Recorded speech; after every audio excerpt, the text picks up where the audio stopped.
My favorite story about entrepreneurship is the story of the Chinese bamboo tree. And it's a very simple story, right? You plant the Chinese bamboo tree, you water it, you fertilize it for a year, nothing happens. You water it, you fertilize it for another year, nothing.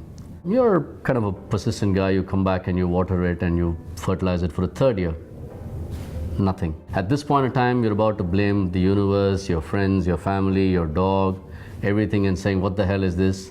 But you say, I'm persistent, let me turn up and do it for a fourth year. You water it, you fertilize it. Nothing. This is the point at which a lot of people will say, I'm going to give up.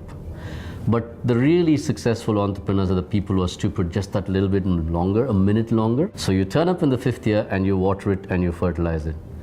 Sometime in the fifth year, the Chinese bamboo tree sprouts and grows 90 feet in 6 weeks. All entrepreneurship is that story of that Chinese bamboo tree. Stay optimistic, otherwise you can get quite worried about the future. A little anxiety is good, but to stay optimistic. At my personal level, what I've tried to do is to take learning and take curiosity in my own hands. I've tried to get involved to know what else is happening out there in the world. Otherwise, you run the risk of sitting in your large cabins and not realizing what's happening elsewhere. Have the humility to recognize that many of your team members are in the game. They're much, shall I say, younger. It's very hard, but try to stay away and get out of the way. How can a person who spent 25, 30 years in banking determine what a 27-year-old has to learn today? So it's quite the opposite. Surround yourself with people who complement your weaknesses, and it is important to make sure you spend time dedicated to innovating. We can help startups and entrepreneurs in many ways. One is strategy. It's all about strategy prior to execution. So helping startups to stay on strategy, sharpen strategy, that's one thing. Second is to establish sensible governance controls without the bureaucracy of large institutions, but controls are controls. So how do you set up governance controls?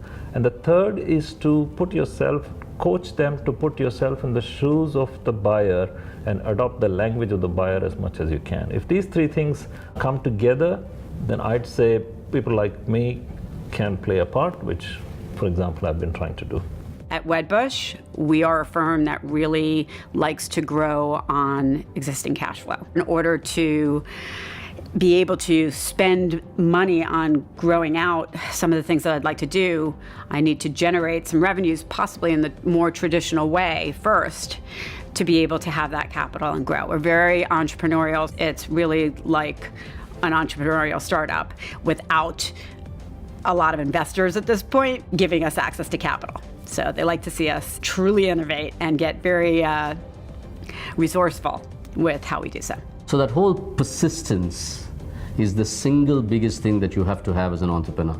The belief that you are right, the conviction that you will be able to fight against the odds and win, and keep persisting till you win.